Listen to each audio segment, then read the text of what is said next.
తెలుగు రాష్ట్రాలకు good news. నైరుతి రుతుపవనాలు వేగం పుంజుకున్నాయి. ఆగ్నేయ బంగాళాఖాతం నికోబార్ దీవుల్లోకి నైరుతి రుతుపవనాలు ప్రవేశించబోతున్నాయి. 3 రోజుల ముందుగానే రుతుపవనాలు వస్తున్నాయి. జూన్ 1న కేరళను తాకబోతున్నాయి నైరుతి రుతుపవనాలు. జూన్ మొదటి వారంలో ఆంధ్రప్రదేశ్లోకి రుతుపవనాలు ప్రవేశిస్తాయి. జూన్ 15వ తారీఖు కల్లా దేశవ్యాప్తంగా రుతుపవనాలు విస్తరిస్తాయి. ఇటు ఉపరితల ద్రోణి ప్రభావంతో తెలుగు రాష్ట్రాల్లో ఇప్పటికే వర్షాలు కురుస్తున్నాయి. 25 వరకు వర్షాలు ఉంటాయని వాతావరణ శాఖ అధికారులు చెప్తున్నారు. దీంతో ఈసారి వేసవి తాపం ఎక్కువగా లేదు, వేసవి ముగిసిపోయినట్టుగానే భావించాల్సి ఉంటుంది. 22న బంగాళాఖాతంలో అల్పపీడనం ఏర్పడుతుంది. 24న వాయుగుండంగా మారే అవకాశం ఉంది. ఆంధ్రప్రదేశ్లోని పలు జిల్లాలలో పిడుగులతో కూడిన వర్షాలు కురుస్తాయి. తెలంగాణలోనూ ఈదురుగాలులతో కూడిన వర్షాలు కురుస్తాయి. ఇప్పటికే ఎల్లో అలర్ట్ జారీ చేసింది వాతావరణ శాఖ. సో ఋతుపవనాల రాక గురించి, తెలుగు రాష్ట్రాల్లో వాతావరణం, వర్షాల ప్రభావం గురించి మరింత సమాచారం మా ప్రతినిధి శివరామకృష్ణ అందిస్తారు.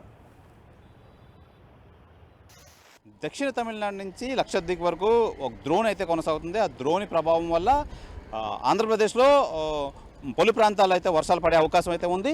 అయితే తెలంగాణ, రాయలసీమ ప్రాంతాల్లో అయితే ఆకాశం అంతా మేఘావృతమై వర్షాలు పడి ఈ వాతావరణం అయితే చల్లగా మారింది. అయితే కోస్తా జిల్లాలో ఉరుములు మెరుపులతో కూడిన వర్షాలతో కురుస్తాయని చెప్పి వాతావరణ శాఖ అయితే అంచనా వేస్తుంది.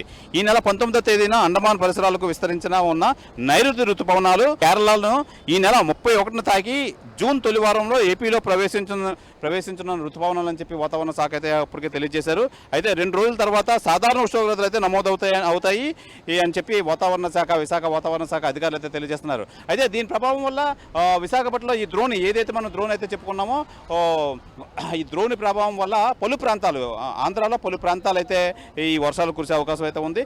అయితే విశాఖపట్నం గురించి వస్తే ఈరోజు వాతావరణం అయితే విశాఖలో అయితే టెంపరేచర్ విషయానికి వస్తే చాలా హైగా ఉంది. అసలు వర్షం కురిసే అవకాశం అయితే లేదు, వర్షాలు అయితే పడే అవకాశం లేదు. ఇక్కడ వాతావరణం అయితే మనం చూడొచ్చు. అలాగే ఈ వాతావరణ శాఖ అయితే మటుకి ఈ ద్రోణి ప్రభావం వల్ల అయితే మటుకి పలు ప్రాంతాలు, ఆంధ్రాలో పలు ప్రాంతాలు అయితే కురిసే అవకాశం ఉందని చెప్తున్నారు. ప్రస్తుతానికైతే తెలంగాణ, రాయలసీమలో అయితే వర్షాలు అయితే పడుతున్నాయి.